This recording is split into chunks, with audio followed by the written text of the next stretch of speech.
ভারতবর্ষ মানেই অপার্থিব, সত্যিই বিচিত্র এক দেশ। এর উত্তর দিকে রয়েছে তুষারপাত, দক্ষিণে মহাসাগর এবং পশ্চিম প্রান্তেই রয়েছে মরুভূমি। কি নেই এদেশেই যেন সব কিছু উপলব্ধি করা যায়। প্রতি 500 কিলোমিটার পরপর এদেশের খাবার, সংস্কৃতি, প্রকৃতি ও পোশাক আশাকে ভিন্নতা পাওয়া যায়। হ্যাঁ, আর এই নতুন সংস্কৃতির সাথে পরিচিত হতেই আমাদের আজকের গন্তব্য রাজস্থান। বাংলাদেশ থেকে যার দূরত্ব প্রায় 2000 কিলোমিটার। তবে আজকের ভিডিওতে আমি কলকাতা থেকে রাজস্থান মোট 1651 কিলোমিটার ট্রেন জার্নির অভিজ্ঞতাই শেয়ার করব। ইন্ডিয়ান ট্রেনে কী কী সুযোগ সুবিধা পাবেন এবং বাংলাদেশ ও ইন্ডিয়ান ট্রেনের মধ্যে কী কী পার্থক্য রয়েছে সবকিছুই বিস্তারিত থাকবে ভিডিওতে।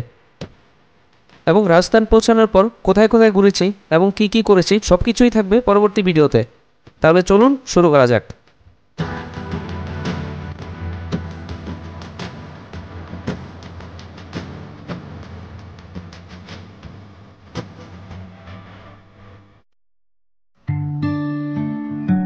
জার্নিটা কিন্তু শুরু হয়েছিল কলকাতার মার্কুইস স্ট্রিট থেকে। সেখান থেকে এখন যাচ্ছি ইন্ডিয়ার মধ্যে ব্যস্ততম একটি রেল স্টেশন শিয়ালদা রেল স্টেশনে। কারণ রাত 10:55 শিয়ালদা আজমির সুপারফাস্ট এক্সপ্রেসে আমাদের টিকিট করা। শিয়ালদা স্টেশনের ব্যস্ততা চোখে পড়ার মতো। আমার মতো প্রথমবার হলে ট্রেন পেতে কিছুটা বেগ পেতে হতে পারে। এ যাত্রায় আমরা যাচ্ছি এসি 3 টায়ারে। প্রায় 30 ঘন্টার একটা জার্নি, সেই জন্য এসি টিকিটই করা হয়েছিল। এই ট্রেনে এসি 3 টায়ার ছাড়াও আরও 2 থেকে 3 ধরনের আসন বিন্যাস রয়েছে। শ্রেণীভেদে সেগুলোর ভাড়াও ভিন্ন হয়ে থাকে।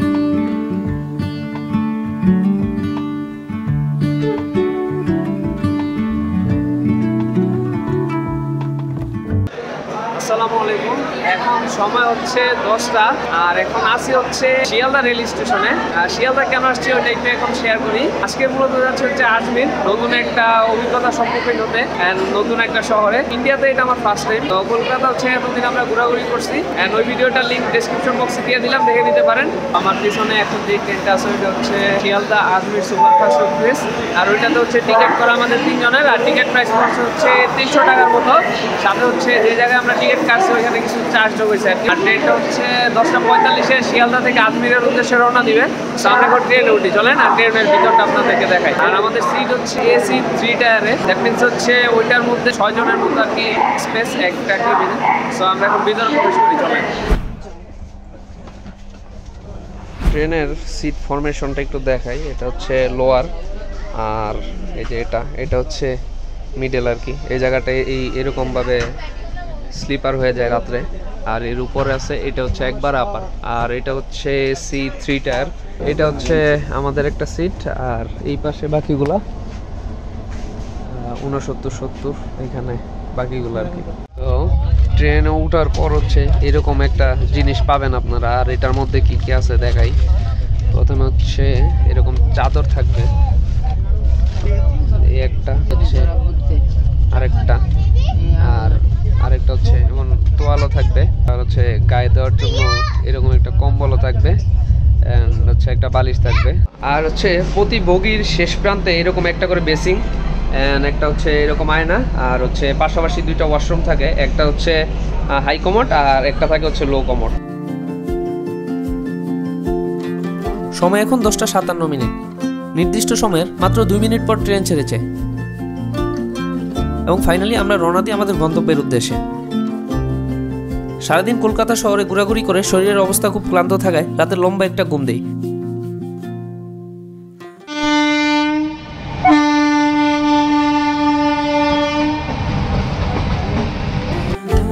কলকাতা থেকে রাজস্থান যাত্রায় চলছে আমাদের দ্বিতীয় দিন। সকালে ঘুম থেকে উঠে দেখি ট্রেনের নাস্তার পর্ব শেষ, তাই চা বিস্কুট দিয়ে সকালের নাস্তার পর্ব সেরে নিই। তো এবার আসেন এই ট্রেনের টিকিট আমরা কিভাবে কেটেছি বা আপনারা কিভাবে কাটতে পারবেন। কলকাতার নিউ মার্কেট এরিয়াতে অথবা কলকাতার মার্কুইস স্ট্রিটের আশেপাশেই অনেক টিকিট কাটার দোকান পাবেন। সেখান থেকে আপনারা টিকিট কাটতে পারবেন। এছাড়াও ফেয়ারলি প্যালেস থেকেও টিকিট কাটতে পারবেন। তবে সবথেকে ভালো হয় যদি ইন্ডিয়াতে আপনার কোনো রিলেটিভ থাকে, তাহলে আপনি IRCTC এই অ্যাপ থেকেই টিকিট করতে পারবেন। ট্রেন ছাড়াও রাজস্থান যেতে পারবেন প্লেনে করে। তবে সেক্ষেত্রে ভাড়া পড়বে 10 থেকে 12 হাজার টাকার মতো। তাই বাজেটে ট্রিপ করতে চাইলে ট্রেনের বিকল্প কিছুই নেই।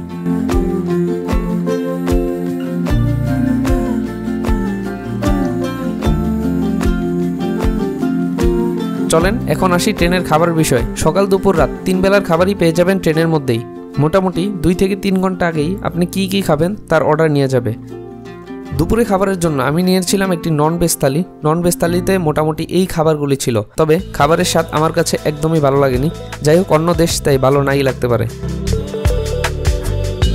তো এখন অনেকের মনে প্রশ্ন আসতে পারে যে এই 30 ঘন্টার জার্নি আসলে বোরিং লেগেছে কিনা। তো এখন পর্যন্ত আমার কাছে জার্নিটা একটুও বোরিং লাগেনি। এদিকে হচ্ছে দূরে শুধু ফসলের মাঠ, আর দূরে হচ্ছে একটু একটু বাড়িঘর দেখা যাচ্ছে আর কি। পুরোটা রাস্তাই আসলে এমন, মানে মাঠ আর দূরে দূরে কিছু বাড়িঘর। হচ্ছে একটু পর পর ট্রেন আসতেছে, 2টা ট্রাক। বাংলাদেশে অনেক জায়গায় সিঙ্গেল ট্রাক। সো একটু পর পর ট্রেন আসতেছে, এন্ড হচ্ছে এরকম গ্রামের একটা পরিবেশ। সো খুব ভালো লাগতেছে আর কি।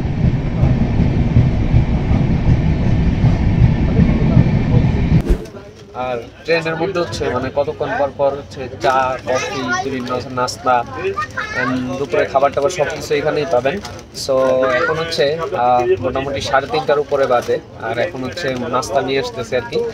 তো এখন আমি যেটা নিলাম ওইটা হচ্ছে একটা চাউমিন নিছি আর কি। আর এই চাউমিনটার প্রাইস পড়ছে 40 টাকা। এছাড়াও কিছু পর পরই মোটামুটি নাস্তা, চা, কফি, বিস্কিটস, পানি, চিপস এই টাইপের জিনিস নিয়ে ওনারা আসা যাওয়া করে আর কি। তো খাবার নিয়ে কোনো টেনশন করতে হবে না। আসসালামু আলাইকুম। তো সময় হচ্ছে অলমোস্ট 4টা। এখন কোথায় আছে আসলে বলতে পারতেছি না, কারণ এই রাজস্থানে হচ্ছে আমার এটা ফার্স্ট টাইম, আর এদিকে কিছুই চিনি না আমি। তো এখন কোথায় আছে কিছু বলতে পারতেছি না। ট্রেনের গতি মানে 100-র উপরেই বেশিরভাগ সময় থাকে। তো অচেনা পথে আপনি এখন কোথায় আছেন বা আপনার ট্রেন কোথায় আছে তা জানতে পারবেন হোয়ার ইজ মাই ট্রেন এই অ্যাপের মাধ্যমে।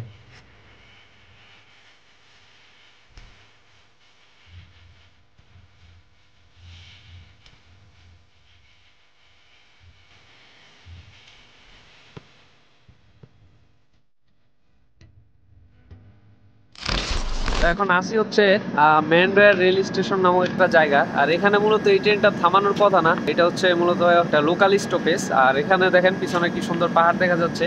সো এখানে সম্ভবত সিগন্যাল পড়ছে, এই কারণে হচ্ছে ট্রেনটা দাঁড়াইছে।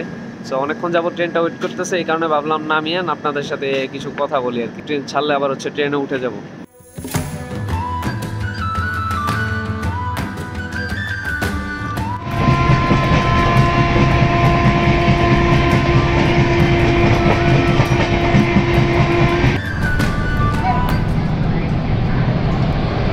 এখন আসি হচ্ছে কানপুর সেন্ট্রাল নামক একটা স্টেশনে।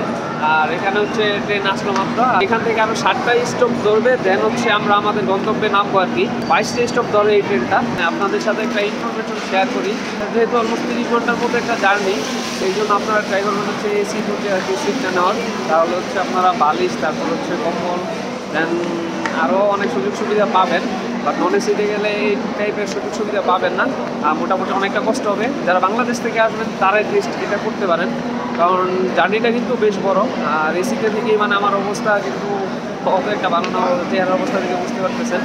আর এখানে সিস্টেমটা দেখেন, এই যে এটা হচ্ছে B5, এটা হচ্ছে ট্রেন নাম্বার, এটা হচ্ছে কোচ নাম্বার, মানে কততম বগি, এগুলো সব হচ্ছে লেখা থাকে। এটা হচ্ছে B5, কোচ নাম্বার হচ্ছে B5। আর ওইখানে হচ্ছে B6, ওইটাতে B6 লেখা থাকে। মানে ট্রেনের কোচ খুঁজে পাইতে আপনাকে কোনো কষ্ট করতে হবে না। এখান থেকে আর মাত্র 7টা স্টেশন পরেই আমরা পৌঁছে যাব আমাদের গন্তব্যে।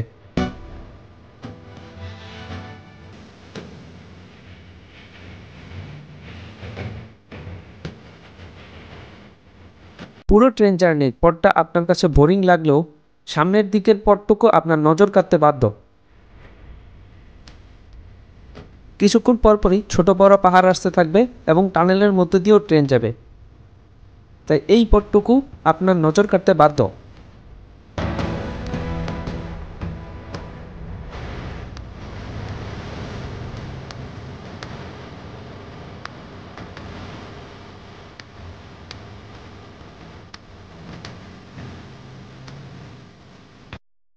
আর এই সৌন্দর্য উপভোগ করতে করতেই আমরা চলছি আমাদের গন্তব্যের উদ্দেশ্যে।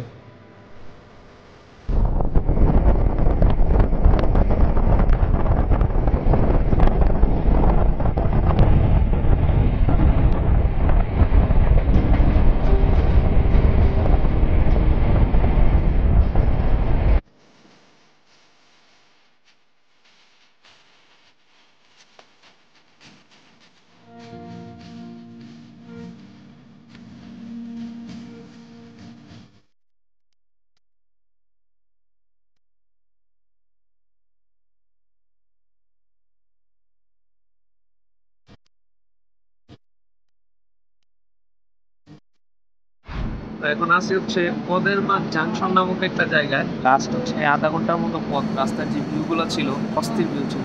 পাহাড়ের মাঝখানে ট্রেন চলছে এতক্ষণ, একটু পর গুহা আসতেছিল। পুরো ট্রেন জার্নির মধ্যে এই পথটুকু অনেক ভালো লাগছে আমার কাছে।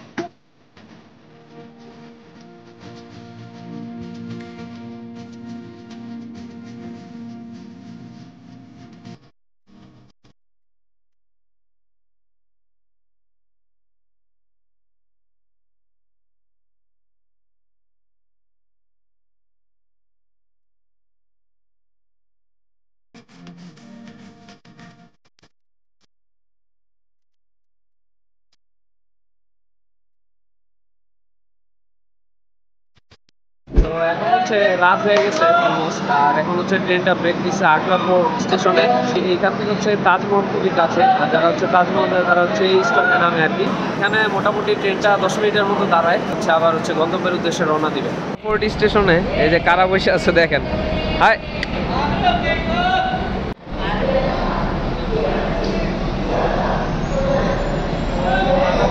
এখন হচ্ছে আমাদের মানে রাত্রে খাবার দিছে। সো কি কি আছে দেখেন, এখানে সাদা ভাত, এটা একটা চাটনি, দেন সম্ভবত আর কি ডিম তরকারি, এখানে ডাল আছে, এখানে সবজি আছে, আর এটার মধ্যে আছে হচ্ছে এক্সট্রা ভাত। সো এই সব কিছুর প্রাইসটা মনে হয় 150 টাকা সম্ভবত। এখন হচ্ছে খাবার পালা আর কি। হচ্ছে রাতের খাওয়া দাওয়া কমপ্লিটের পর এখন হচ্ছে আবার দই নিয়ে আসছে, তো এই যে দইটাও নিলাম, আর দইটা এখন খাবো। সো এখন সময় হচ্ছে অলমোস্ট 10:30। রাত্রে খাওয়া দাওয়া করলাম দেখলেনি, আর এখন হচ্ছে ট্রেনের আর কি বিছানায় শুয়ে আছি।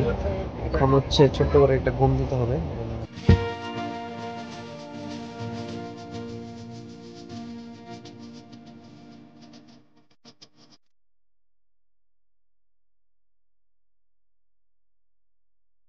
আলহামদুলিল্লাহ আমরা হচ্ছে পৌঁছে গেছি আজমির রেলওয়ে স্টেশনে, আর এখন সময় হচ্ছে 3টা। ট্রেন অলরেডি হচ্ছে 2 ঘন্টার মতো লেট করছে, এই কারণে এত রাত হয়ে গেছে। তো এখন হচ্ছে হোটেল মোটেল কিছুই বুক করা নেই, এখন মেনলি স্টেশনের পাশে একটা হোটেল দেখবো, আর ওইখানে আপাতত থাকবো আর কি। আর এতক্ষণ হচ্ছে ঘুমাইছিলাম, চোখে অলরেডি ঘুম, কারণ অলমোস্ট 30 ঘন্টার মতো একটা জার্নি ছিল। তো বুঝতেই পারতেছেন কি অবস্থা হয়েছে। সেখানে একটা হোটেল করে আগে রেস্ট নিতে হবে আর কি।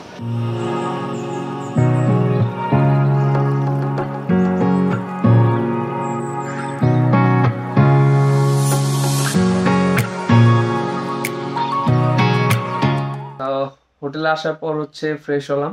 আজমির রেল স্টেশন আর হচ্ছে দরগা শরীফ এর মাঝামাঝি অবস্থানে একটা হোটেলে আমরা আছি এখন। আর এখানে হোটেল নিয়ে যেটা একটু প্যারা খাবেন সেটা হচ্ছে যে হোটেল আর কি সব হোটেলে ফরেনার এলাও করে না। দ্যাটস ওয়াই হচ্ছে আমরা প্রথমে যে হোটেলটায় গেছি ওইখানে হচ্ছে আমাদের এলাও করে নাই। তো রাত্রে 3টা বাজে, এখন তো হোটেল খুঁজতে হবে। দেন হচ্ছে আরেকটা হোটেলে আসছি। তো এই রুমের হচ্ছে পার ডে ভাড়া পড়ছে হচ্ছে 800 টাকা করে, প্লাস হচ্ছে একটা ফর্মের জন্য আলাদা আরো 150 টাকা দেওয়া লাগছে আমাদের। তো ওভারঅল হচ্ছে 2 দিনের জন্য এই রুমটা আমাদের বুক করা হয়েছে, মোটামুটি এরকম 2টা ডাবল বেড আর কি। তো এই 2 দিনে তাহলে খরচ পড়লো হচ্ছে 1750 টাকা যদি আমরা ওই ফর্মটা সহ ধরি। আর হচ্ছে যারা ইন্ডিয়া থেকে আসবেন তাদের জন্য অনলি 1600 টাকাই লাগবে, যেহেতু আর ওই ফর্মটা লাগতেছে না।